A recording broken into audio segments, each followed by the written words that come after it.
Hi friends, ISST word में आपका स्वागत है। आज हम सीखेंगे वर्ड 2010 के बारे में। सबसे पहले हम ये जानकारी प्राप्त करें, वर्ड जो 2010 है उसके बहुत सारे बेनिफिट्स हैं। सबसे पहले जो MS वर्ड के जो फ़ायदे हैं वो ये हैं कि इसमें हम किसी भी प्रकार का टाइपिंग का कार्य कर सकते हैं। इसके अलावा उस टाइपिंग के कार्य को हम सेव भी कर सकते हैं, यानी कि संभाल के रख सकते हैं, दोबारा उसे किसी भी समय प्रयोग कर सकते हैं। टाइप किए गए कार्य को टेक्स्ट कहते हैं। टेक्स्ट को हम फॉर्मेट भी कर सकते हैं। फॉर्मेट से मतलब किसी भी प्रकार का रंग भर सकते हैं और उसमें उसका साइज बड़ा छोटा कर सकते हैं अपनी आवश्यकता अनुसार। MS वर्ड की जो सबसे बड़ी विशेषता ये भी है कि उसमें ना केवल टेक्स्ट लिख सकते हैं बल्कि हम उसमें पिक्चर भी ऐड कर सकते हैं। ग्राफ, क्लिप आर्ट इत्यादि का प्रयोग भी उसके साथ किया जा सकता है। MS वर्ड खोलने चार्ट पे जाएं। यहाँ वर्ड 2010 का आइकॉन है जिसको आप क्लिक कर सकते हैं। इसके अलावा आप चाहें तो ऑल प्रोग्राम्स पे जाएं। इसमें MS ऑफिस का फोल्डर, इसमें वर्ड 2010 जो सॉफ्टवेयर हमने सीखना है उसको क्लिक कर दें। ये आपका सॉफ्टवेयर ओपन हो जाएगा। अब हम वर्ड 2010 की स्क्रीन की जानकारी लेंगे। सबसे पहली पट्टी जो आपको दिखाई दे रही है उसे हम कहते हैं टाइटल बार।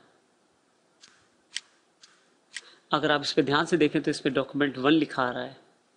हाँ, जब भी आप अपनी फाइल सेव करते हैं तो जो सेव किया हुआ नाम वो यहाँ दिखाई देता है डॉक्यूमेंट 1 के स्थान पर। इसके अलावा आपके पास मेन्यू है वो पूरा का पूरा टैब्स और रिबन्स में बटा हुआ है।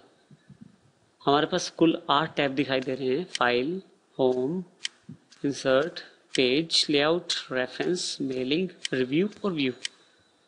हर टैब, जब भी आप किसी टैब पे क्लिक करते हैं उससे संबंधित कमांड्स नीचे उसके रिबन में दिखाई देना शुरू कर देती हैं। ये सारा एरिया जो आप दिखाई दे रहा है ये रिबन कहलाता है। रिबन्स में जो कमांड्स हैं वो ग्रुप्स में बटी हुई हैं। जैसे अगर हम होम टैब पे क्लिक करें तो सबसे पहले कट, कॉपी, पेस्ट से संबंधित कमांड क्लिपबोर्ड ग्रुप में है। इसके अलावा फ़ॉन्ट को बदलने और रंग वगैरह बदलने के लिए आपके पास कमांड्स फ़ॉन्ट से संबंधित ग्रुप में है।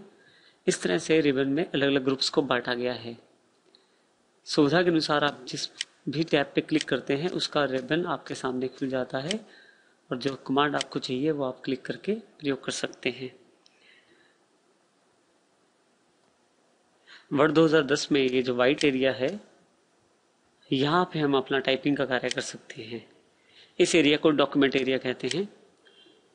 आपके पास 2 स्क्रॉल बार्स हैं। एक वर्टिकल स्क्रॉल बार जिसे आप अपने पेज को ऊपर और नीचे स्क्रॉल डाउन कर सकते हैं, और इसके अलावा है हॉरिजॉन्टल स्क्रॉल बार। ये दोनों स्क्रॉल बार्स आपके पास अवेलेबल हैं। आप चाहें तो कॉर्नर के बटन से भी आप ऊपर नीचे मूव कर सकते हैं और चाहे तो स्लाइडर से भी कर सकते हैं। इसी तरह से आपके पास वर्टिकल स्क्रॉल बार और हॉरिजॉन्टल स्क्रॉल बार दोनों में सेम ऑप्शन अवेलेबल है।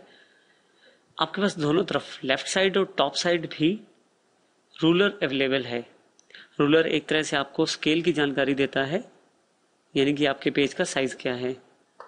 आप चाहें तो रूलर को ऑन ऑफ कर सकते हैं इस बटन से, व्यू रूलर बटन, इसे आप दोनों को ऑन ऑफ कर सकते हैं।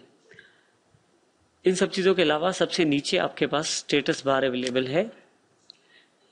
स्टेटस बार आपको ये जानकारी देती है कि आप कौन से पेज पे हैं, टोटल आपके पास कितने पेजेस हैं, और इसके अलावा अन्य बहुत सारी जानकारियाँ अवेलेबल हैं। आप चाहें तो कुछ जानकारी आप इसमें जोड़ भी सकते हैं। आप केवल राइट क्लिक करें, ऑप्शंस आपके सामने अवेलेबल हो जाएंगे। जैसे मैं जूम स्लाइडर को ऑफ कर रहा हूं तो यहाँ से जूम स्लाइडर ऑफ हो गया, दोबारा ऑन करूंगा तो ऑन हो जाएगा।